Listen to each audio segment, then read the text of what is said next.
Alors, chers élèves, bonjour. Aujourd'hui, je vais vous présenter donc un nouveau cours. J'essaye la version filmée du cours. Voilà.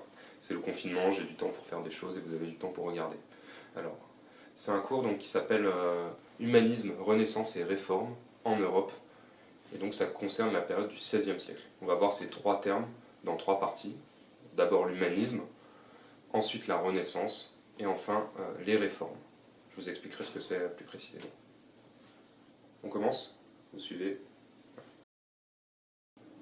Alors la problématique du cours, comment la redécouverte des auteurs anciens de l'Antiquité a paradoxalement créé une nouvelle conception de l'homme et du monde qu'on appelle la modernité. Alors, d'abord l'humanisme. L'humanisme, c'est un mouvement intellectuel qui émerge au XVe siècle et au XVIe siècle et qui est articulé autour d'un réseau d'intellectuels en Europe dont le plus connu s'appelle Erasme. C'est des gens qui vont redécouvrir l'Antiquité et en redécouvrant l'Antiquité, ils vont redécouvrir l'homme. Ça s'appelle l'humanisme parce qu'ils s'intéressent à l'humanité et à l'homme. C'est un mouvement très optimiste. Ils pensent que l'homme est capable de faire mieux, de progresser, de s'élever, de s'améliorer. Les humanistes s'intéressent donc beaucoup à l'éducation. Ils critiquent beaucoup l'éducation médiévale qui se donne notamment dans les universités. Ils préfèrent une éducation plus humaine et plus centrée sur l'individu. Les humanistes sont religieux, comme presque tout le monde en Europe à cette époque-là, ils sont chrétiens, mais ils s'intéressent de moins en moins à Dieu et de plus en plus à l'homme et à l'humanité. Les humanistes s'intéressent aux langues vernaculaires. Les langues vernaculaires, c'est les langues qu'on parle couramment, donc le français, l'anglais, l'espagnol, et ça s'oppose aux langues mortes, les langues latines et grecques anciennes. Les humanistes s'intéressent aux langues vernaculaires, c'est-à-dire qu'ils s'intéressent aux langues qui sont parlées par les gens à leur époque en Europe, et plus seulement aux langues du passé, contrairement à ce qui se faisait dans les universités au Moyen-Âge. Mais ils parlent latin, et comme ils sont de nationalités différentes, ils parlent souvent latin entre eux.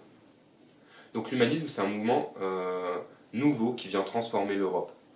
Les humanistes ne pensent plus comme leurs prédécesseurs du Moyen-Âge, ils s'intéressent plus à leur époque actuelle et à l'humanité.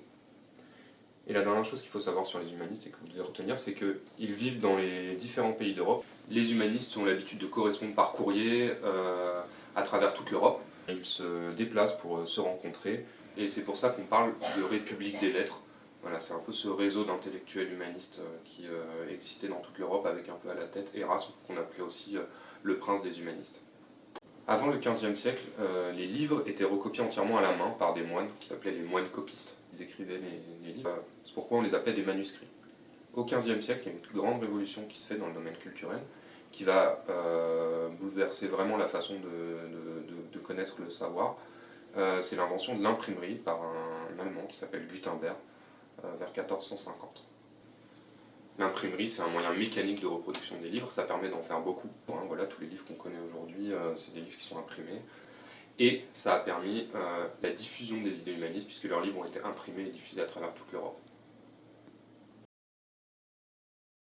La deuxième partie, donc, c'est sur la Renaissance, et plus principalement sur l'art.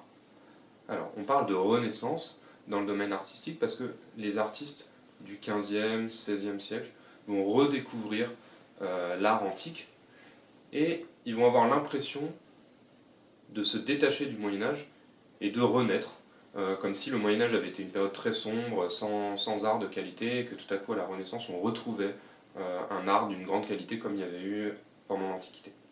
C'est un terme qui a été inventé par un homme qui s'appelle Vasari. Voilà, il est resté, donc aujourd'hui on parle beaucoup d'art de la Renaissance. Il y a deux foyers principaux de la Renaissance artistique à retenir. C'est l'Italie et la Flandre. L'Italie, où on a des artistes très importants comme Michel-Ange, Léonard de Vinci, Raphaël. C'est la Flandre, c'est une zone au nord-est de la France, voilà, qui englobe aujourd'hui une partie de la France et la Belgique. Où on a d'autres artistes comme Van Eyck ou Dürer. Dans ces deux foyers se développe en même temps un grand renouveau dans le domaine de l'art. Alors il y a un troisième foyer plus secondaire qui est le Royaume de France. La Renaissance artistique s'appuie sur deux phénomènes importants.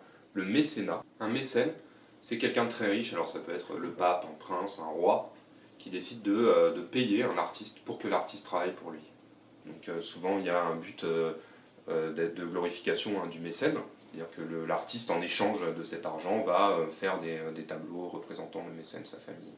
Et donc ça s'appelle le mécénat. Le deuxième élément important, c'est que les artistes travaillent en atelier.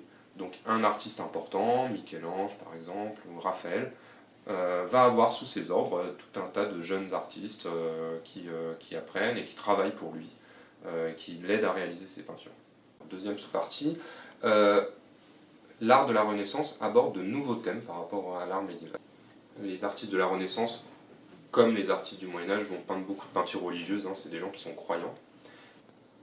Mais il y a des nouveaux thèmes qui sont pris en compte. On est ici dans la lignée de l'humanisme, donc on s'intéresse plus à l'humain. Donc beaucoup de portraits, ce qui montre l'intérêt évidemment pour le visage humain. Et même des autoportraits, donc il arrive que les peintres se représentent eux-mêmes. Des scènes de genre, c'est-à-dire des scènes de la vie quotidienne. Ça n'intéressait pas les peintres du Moyen-Âge. Mais comme les artistes de la Renaissance sont payés par des commanditaires, parfois ils les représentent dans leur vie quotidienne. Les paysages, ils représentent la nature, quelque chose qui se faisait assez peu au Moyen-Âge. Et ils représentent, puisqu'ils redécouvrent l'Antiquité, des scènes antiques, donc des scènes de l'Antiquité grecque et surtout de l'Antiquité romaine. Ils s'intéressent à l'homme et à la nature, donc ils vont la représenter davantage. Alors qu'au Moyen-Âge, on s'intéressait plus au divin, donc on essayait de représenter des scènes religieuses et voir Dieu. Il s'appuie sur des innovations techniques. Alors la première innovation importante, c'est l'invention de la perspective. La perspective qui permet de représenter la profondeur. La perspective, c'est le fait de représenter les choses qui se trouvent loin, plus petites et d'une couleur différente, plus bleutée en fait. Et ça donne l'illusion de la profondeur. La deuxième innovation importante, la peinture à l'huile qui est inventée dans les Flandres.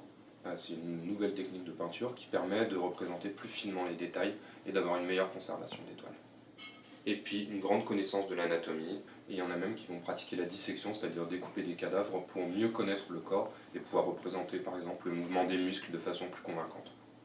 En même temps qu'il y a de nouvelles techniques et de nouveaux thèmes, il y a un nouveau statut de l'artiste qui émerge à la Renaissance. Avant, au Moyen-Âge, on peut dire que l'artiste était plutôt un artisan, beaucoup d'artistes étaient anonymes, on leur passait des commandes, ils travaillaient, et ils n'avaient pas de prestige particulier. À la Renaissance, on a cette vision d'un artiste comme d'un personnage un peu exceptionnel qui émerge. Les grands artistes les plus connus ont une célébrité d'envergure européenne. Ils sont embauchés par des rois, ils signent leurs œuvres, ce qui est une nouveauté, et ils réalisent souvent des autoportraits. Donc on voit ici qu'il y a la figure de l'artiste qui émerge, alors qu'au Moyen-Âge, on avait plutôt affaire à des artisans. On a ainsi divers artistes dont la notoriété est parvenue jusqu'à nos jours. Je pense que vous avez déjà entendu certains de leurs noms. Raphaël, Michel-Ange, Léonard de Vinci, Dürer ou Van Eyck.